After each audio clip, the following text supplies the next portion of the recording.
Hey everybody, thanks for watching one with me. Today I'm looking at a watch that I won from a random drawing via the channel constanTime. constanTime celebrated their 4,000th subscription. They're over 4,000 subscribers now. And lucky for me, the host of constanTime was talking about affordable watches.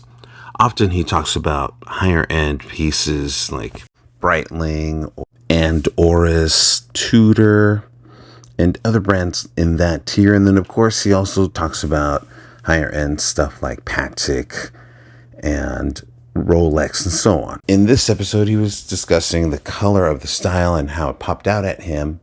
So he decided to investigate. Typically, he doesn't buy micro brands. He buys, I guess, what I would consider like the real thing, because micro brands typically take existing designs and maybe change them a bit, like in this model where it's kind of like a Seiko turtle case, but they incorporated the second crown there to turn the internal bezel and created a new design. But at the same time, it's borrowing from the original. Also, it doesn't have any heritage. Bernie isn't a company that's been around 100 years or even 50 years. They've been around a lot less than that. So watch collectors do value history. I, on the other hand, can't afford to value history. I buy what I think looks cool. And I was super happy when I got this piece because I think it looks really cool, especially that marigold dial. It's really nice. It has a nice shine to it. The materials are excellent. You got stainless steel on the bracelet, the links, the end links coupled to the case really tight and clean. That sapphire glass, it looks great. The internal bezel, I believe it's ceramic because it has a nice shine to it. Check out the milled clasp.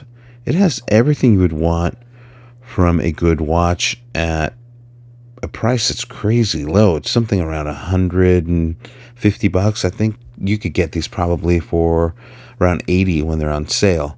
Check out the applied markers. They shine so nice. They're very nicely polished. The hands are crisp and clean. This is a really neat watch. Surprised at how thin it is for being a compression diver.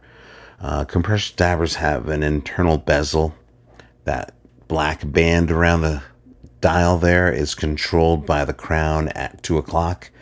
That way you can align it to the minutes hand and see how long something's taking. For example, diving, which was the idea behind these watches, which is more of a quaint thought now because there are other ways to do this.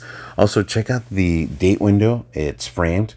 It's not just like a little hole in the dial. Little touches like that add extra cost, and yet you see it all here and get quite a bit for your money. Bernie used to do just strict homages, pretty much carbon copies of existing watches, and to keep their price really low, like I'm talking $50-$60, they would make them a little bit on the cheap side, but they look good, especially if you want a homage, because maybe you can't afford that $5,000 Rolex Explorer or something.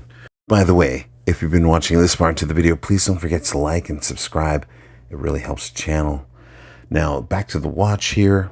We are talking about a Bernie am1970M. Here we're talking about a 44 millimeter case. It's only 13 millimeters thick. To give you an idea, a Rolex is 12.5 millimeters thick, so it's pretty thin. I noticed that from luxury watches. They get pretty thin, and they have, some hardcore dive capability, like 200 meters.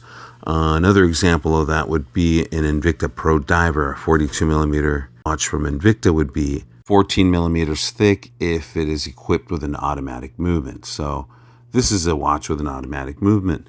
Now, the movement itself, it feels a little grainy when I turn the actual crown, which is funny because I've had a few Swiss movements that feel that same way. This is obviously not a Swiss movement, but I don't think it's a typical Seiko NH35, or maybe it is a Miyota. I'd have to pop it open and hope I could identify the movement by looking at it. So, but anyways, it keeps really good time, and it's built real well. Check out the case back. It's screwed on, has 200 meters of water resistance, a sapphire crystal, Pretty nice lume. You have lume on the markers and the hands, and you can tell there it's the green on the dial and the blue on the insert and the hands. I found something by looking at it closely in lume shots that the tip of the seconds hand has a red lume. Really neat. I don't think I've really seen that on many watches, so it was a nice surprise. So in closing, if you're looking for a really nice watch that won't break the bank, check out Bernie. You can find them on AliExpress. The model again is the am1970M. Anyways, guys, thanks for watching. Don't forget to check out constanTime. You'll find some really great content there and gain a little bit more perspective on our hobby of watch collecting. So anyways, guys, thanks for watching. Take care.